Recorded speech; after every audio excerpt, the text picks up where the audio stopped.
just when you thought it was safe to go back in the Hell Creek. Another awe-inspiring reminder of the largest predator known to walk the North American continent makes itself known. But was this truly the biggest land carnivore ever discovered? And what can we learn about this specimen as a case example of how fossil species are studied? Let's find out.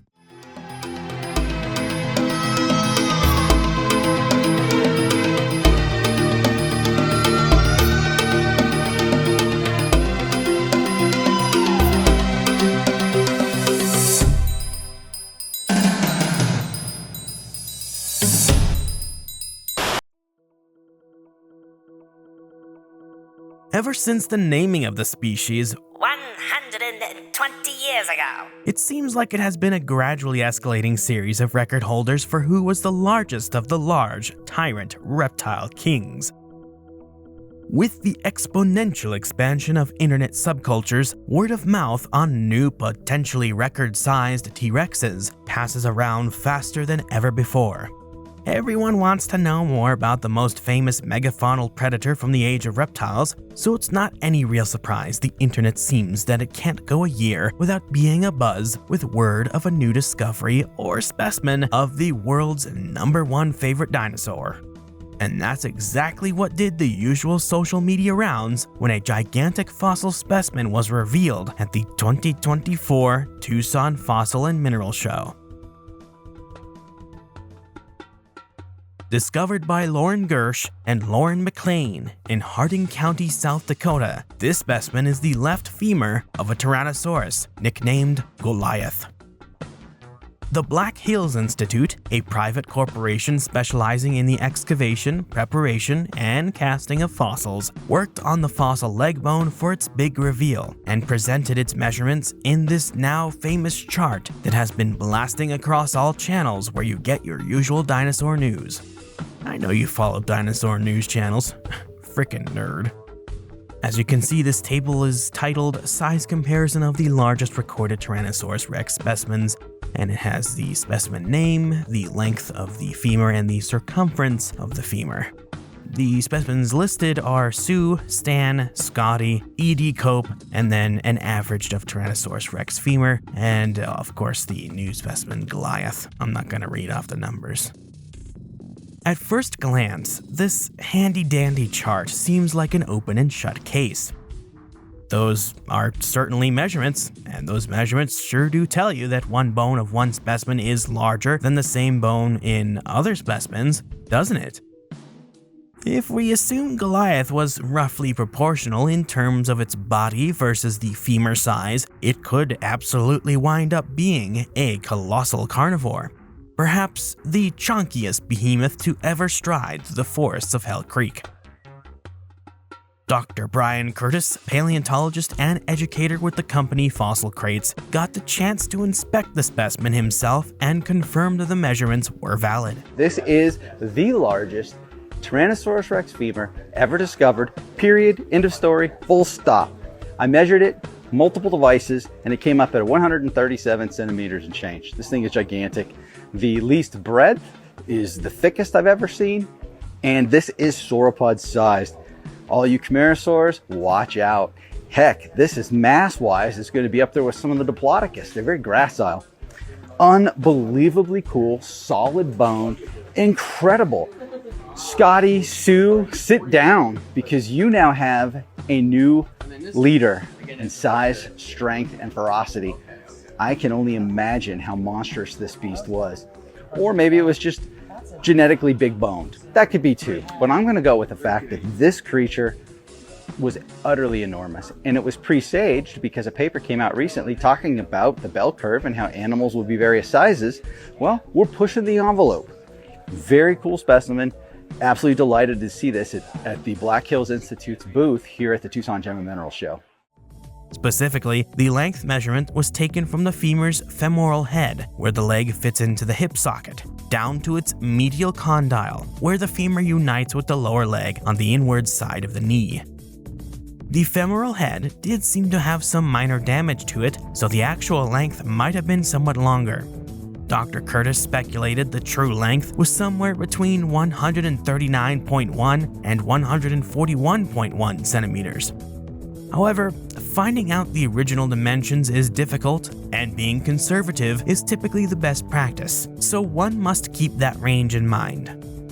Assuming a body type roughly similar to specimen FMNH PR 2081 or SU, Goliath might have been anywhere between about 5% larger based on femoral length to 12% larger based on femoral circumference. Then, square cube law would need to be considered. Increasing one dimension of an object drastically increases its mass at a much faster rate. For example, if the height of a 1 meter tall cube with a 100 kilogram mass is doubled, and if the length and width is increased by the same amount, the cube's mass does not double.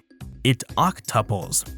Double the height, double the length, double the width equals 2 times 2 times 2, or times 8. See? It's order of operations, man. This means that for every 1% increase in body dimensions, mass increases by a bit more than 3%, at an exponential rate. And on a gigantic multi-thousand kilo animal, even just a small increase means a whole lot of extra mass. Independent researchers like Dino W, The Vivid N, PaleoNerd01, and more have taken a crack at the specimen with various allometry scaling methods, such as using the femur circumference and length to build models based on previously existing formulas. These offered a potential range of masses for Goliath at anywhere between 11.5 to 12.9 tons, comfortably breaking the 11-ton threshold. Many theropods seem to struggle with cracking, even with generous estimates. So, was Goliath truly a gargantuan specimen with no contenders? Maybe, but some critical information is still missing, and it's probably too early to make any judgment calls due to the nature of the fossil. At the risk of sounding like a downer, there are some caveats to all this. Much of the measurements are hearsay from people involved, with nothing published behind how the measurements were taken or the specimen's history. Dr. Curtis was able to inspect the specimen. There have also been various other individuals involved, both with its discovery and the Black Hills Institute, like Peter Larson, who have years of experience dealing with fossils and T-Rex fossils in particular. However, the fact the specimen is in a private collection means it can't be formally published on yet. Dr. Curtis had scanning equipment with him when he inspected it and took some scans, but rules and red tape keeps him from sharing his data. This massive late Cretaceous theropod dinosaur femur is longer and thicker than any other yet discovered. The morphology indicates it belongs to a T-Rex, and what a beast it must have been. I quickly measured max length using a laser, a traditional cloth tape, and scanning software.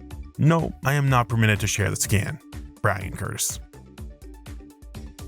Paleontology, like any science, works best when as many eggheads as possible are able to pool their expertise by going over the data and double-checking each other.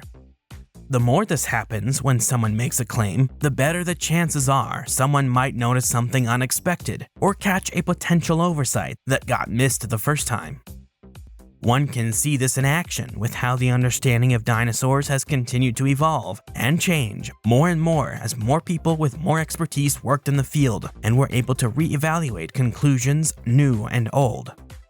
This is why, as exciting as the prospect of some specimens in private collections might be, research-wise, they aren't data that exists yet. Even if a few experts did get the chance to critically evaluate the specimen, full peer review just hasn't been allowed to happen yet. This isn't to disparage the efforts of those who looked at specimens like Goliath already. They could have been very thorough and right on the money. It's just, it pays to be sure, and accidental oversights can happen even with the pros, after all. This is especially the case when you have almost a Venn diagram of potentially problematic issues cropping up. Tyrannosaurus rex is easily the most popular fossil taxa of all time, and always attracts massive amounts of hype. Other giant predators in the same size class, or new discoveries even just vaguely resembling the tyrant lizard king, are constantly compared to it, and its name is its own marketing. Add in the fact that it's the only gigantic theropod in its size class, with dozens of well-preserved specimens discovered as of yet, and you've got a recipe for sensationalism. When hype exceeds reality. As it stands, the Field Museum's Sioux is the largest, most well-studied Tyrannosaurus specimen. Sioux is massive, even compared to a majority of known adult T-rex, with only a few being in the same size class, such as the Royal Saskatchewan Museum's specimen RSM P2523.8, or Scotty. This means Sioux and company are at times almost treated like a high score to be surpassed. It's not unheard of for reported specimens, fragmentary or not, to be initially speculated or hyped to finally dethrone Sioux from its position. And several times this turned out to be more hype than truth. It certainly isn't impossible that larger Tyrannosaurus rex individuals existed or that they have been found. In fact, it would be effectively a certainty that bigger tyrants did live at some point. Within any given population of animals, individuals are bound to wind up larger or smaller than each other, thanks to circumstances like genetics, health, and resources. Paleontologists Jordan Malone and Dave Hone looked at Tyrannosaurus growth patterns and population dynamics based on data they collected and that was already available. Their research was published in July 2024 in Ecology and Evolution. What they found was that a majority of adult Tyrannosaurus rex were usually between 6 to 7 tons, with some individuals being noticeably smaller. Extraordinarily rare and lucky rexes could potentially approach 15 tons. Sioux and other giants were found to be within the top few percentages of Tyrannosaurus individuals, according to the modeling. This means larger individuals certainly did exist, but they would have been extremely rare, and this also means that a majority of Tyrannosaurus individuals that might go on to become fossil specimens would be expected to be smaller than the likes of Sioux. Given the difficulties of fossilization, let alone the discovery by us, the odds of finding a Tyrannosaurus substantially larger than Sioux are very low. Not impossible, but unlikely. You would be more likely to discover something that was either smaller or within the same size class. You can learn more about this 2024 research in my video about it, link in the description and comment section below. Just because extreme individuals much larger than the average can occur, doesn't mean it should be assumed that something drastically larger than the current record holders is going to be found. After all, these are prior record holders we are talking about for a reason. These Sioux and Scotty specimens likely represent individuals already much larger than what would have been the average for the species. There are numerous Tyrannosaurus specimens that were likely at their adult size when they died, that were less than 8,000 kilograms. And there are far more specimens in this range than in the potential club of breaking 10 metric tons. Certain scaling techniques used on theropods have been tried out in the past. Because theropod dinosaurs are and were bipeds, it's a pretty logical conclusion to suspect the proportions and size of the load-bearing leg bones will scale with the theropod they came from. Bigger the dinosaur, bigger the femurs, right? One scaling technique that was devised by Nicolas Campione and colleagues in 2014 and expanded upon later used the minimum femoral circumference to estimate possible masses for non-avian bipeds. This method is useful when you only have some key bones, like the femur, from an otherwise very incomplete skeleton. Here is the formula they used. Log 10 times bm of BIP equals 2.754 times log 10 of C of femur minus 0.683, where bm BIP is the body mass of the biped and C of femur is its femoral circumference. However, Campione and colleagues and several independent researchers who used their findings and formulas derived from them did express caution that allometric scaling is not perfect. The way the size of an animal is scaled and figured from just bones is also a matter of debate.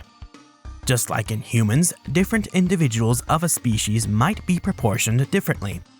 For an example, let me bring in Mr. Man. from, Animal Planet's The Most Extreme.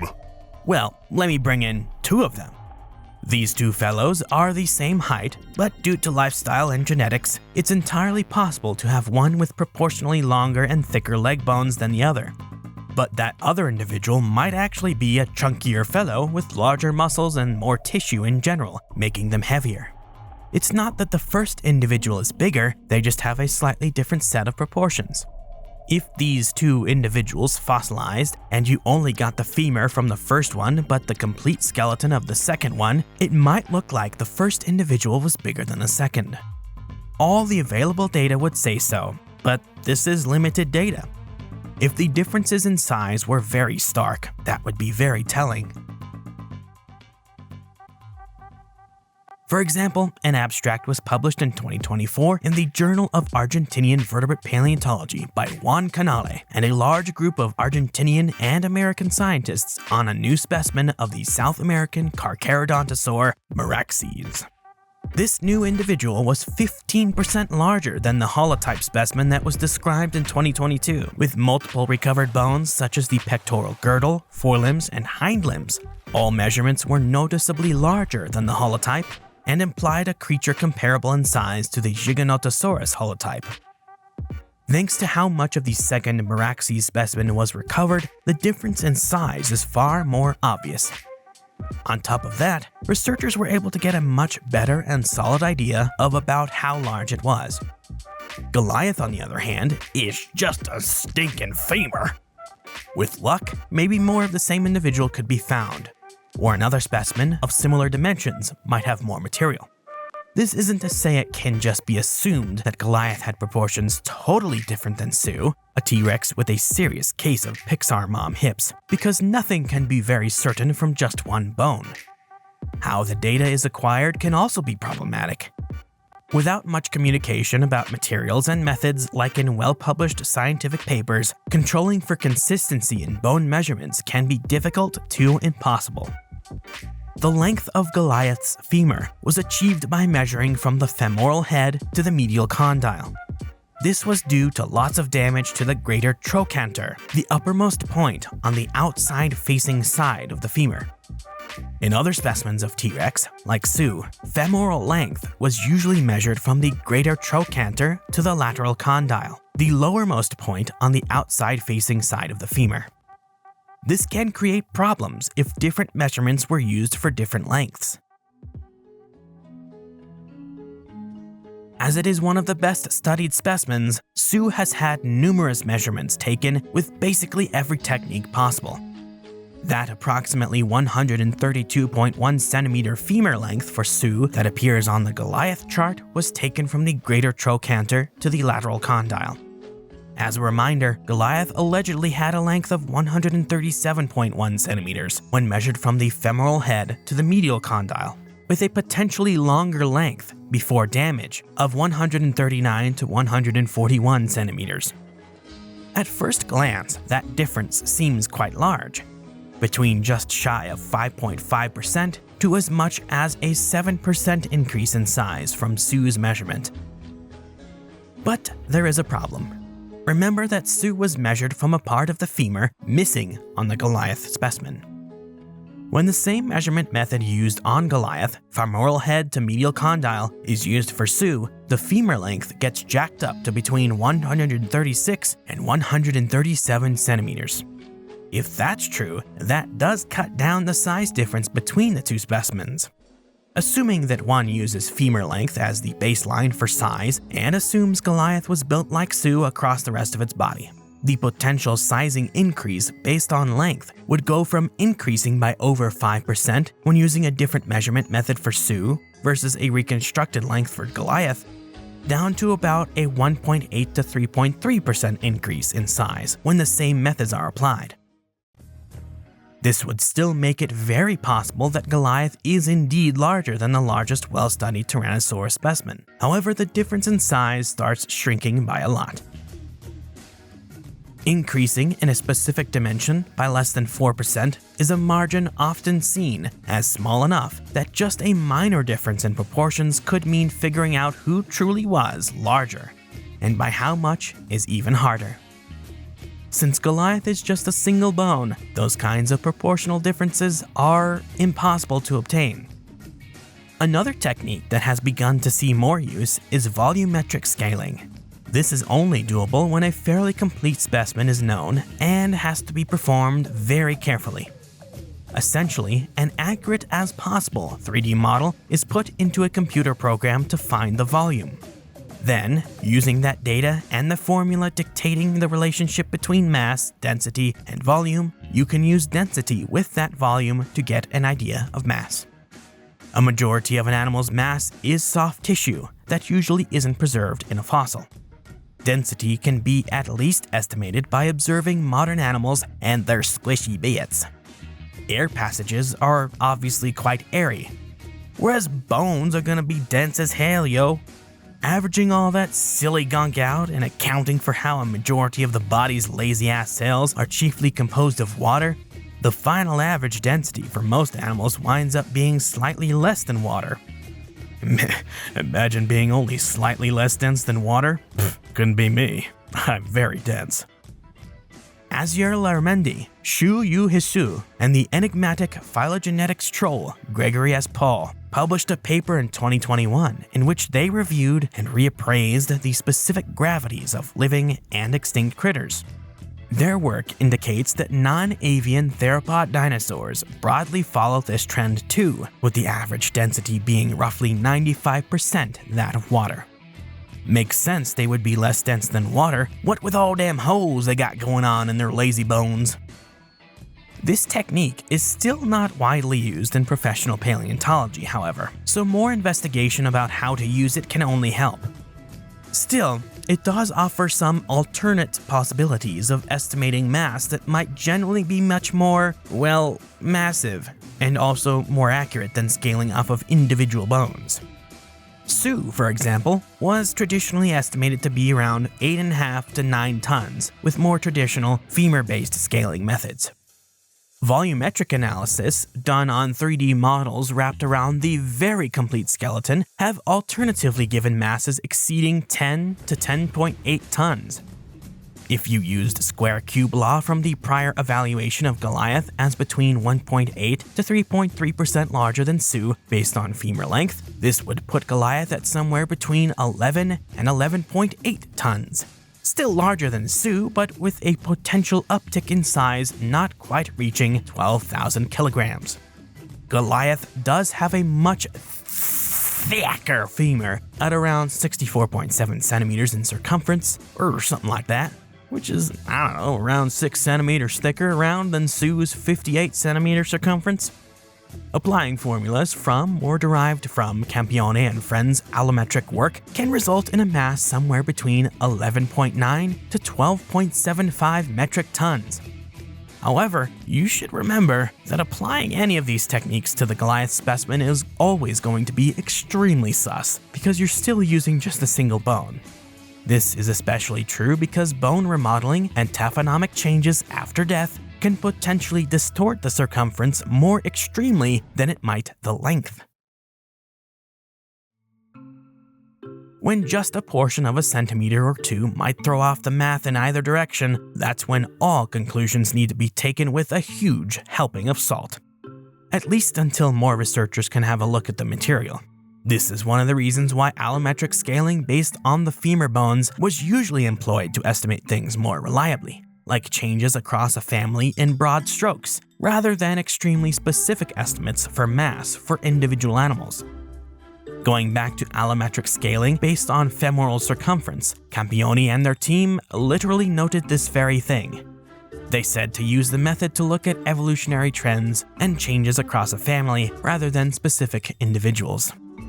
This was further expanded on by a 2024 paper from the National Center for Biotechnology Information by Romain Pintoy and friends, looking into how femur shape and movement relates to evolutionary trends across various theropod families. They found there was no one-size-fits-all solution to macroevolutionary changes, like flight or large body size. In other words, various changes can happen independently of one another, and adaptation of a body to support huge weights can occur in different ways. This means figuring out specific body size for an individual can be very tricky, even with otherwise reliable formulas. Mixing and matching techniques such as getting a volumetric estimate for Sue and then applying allometric scaling or square cube law could still indeed give some idea of the potential size for Goliath. But those conclusions are still always going to be nebulous because mixing and matching techniques on an already nebulous specimen might throw the numbers off even more. This makes truly judging exactly how much the proportions of the two differ even more difficult. Goliath and Sue might have had comparable leg lengths, with one being thick-thighed and the other lean-limbed compared to each other, even if we assume no complicating factors. Conditions like arthritis, constant strain putting pressure on the limbs, or innumerable factors such as swelling or crushing weight on the bone as it was fossilizing could have altered the proportions. Now, add in how the length or circumference could be affected by damage or deformation, both before and after death, and over 66 million years since, and getting the specifics of size becomes even more problematic. This isn't to say the work of the various independent researchers is implausible, or that the reported metrics for the bone are inaccurate, just that everything is reasonably nebulous at this point in time, and we on the net can only work with what we are given. After all, this point of due caution was expressed by these same independent researchers looking in on the topic and some experts weighing in themselves. Several paleontologists like André Gall and Thomas Holtz have expressed caution about the measurements and scaling techniques used on Goliath and think it's possible it's not all that much different from Sue in terms of size. How big exactly was Goliath? Nobody can really be sure. Some of the more precise size estimate techniques like volumetric scaling can't be used on a single bone. Comparing the proportions of the specimen to the best studied, fairly complete tyrannosauruses like Sue does at least show this was a colossal carnivore all the same.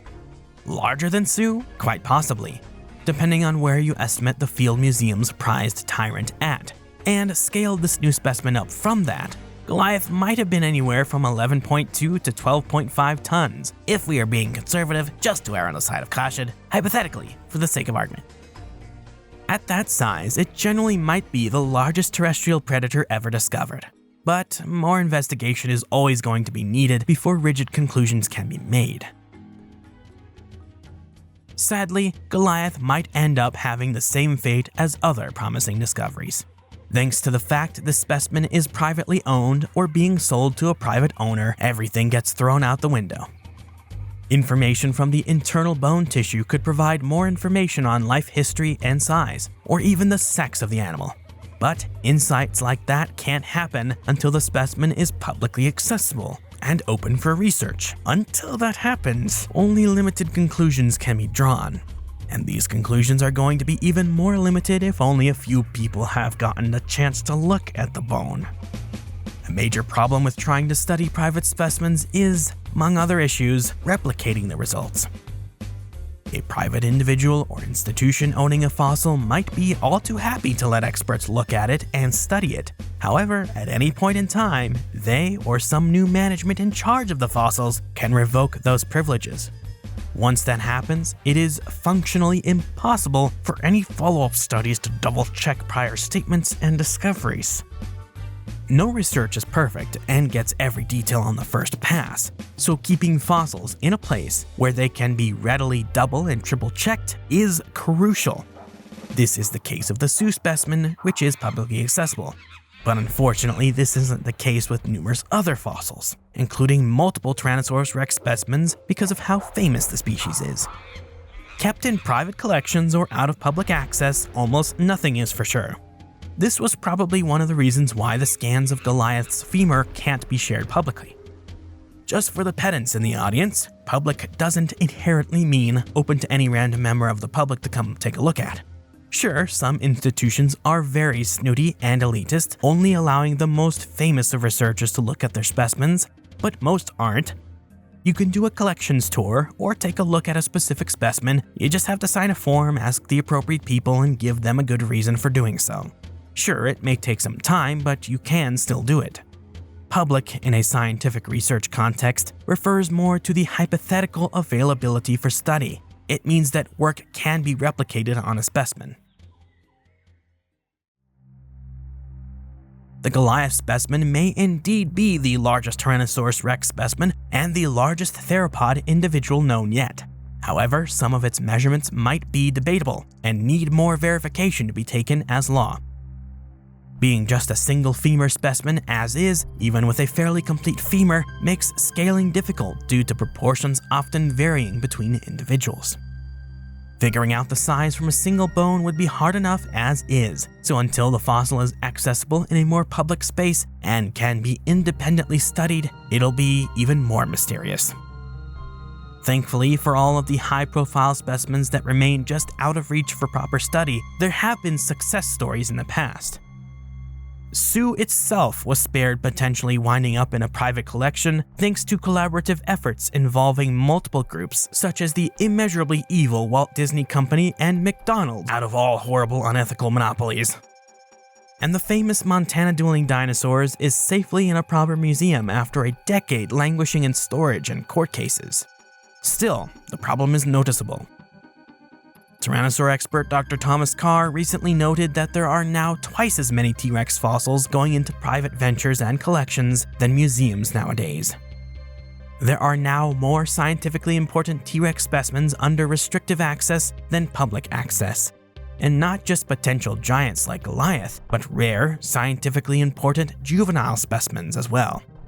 Hopefully, something more will happen with Goliath.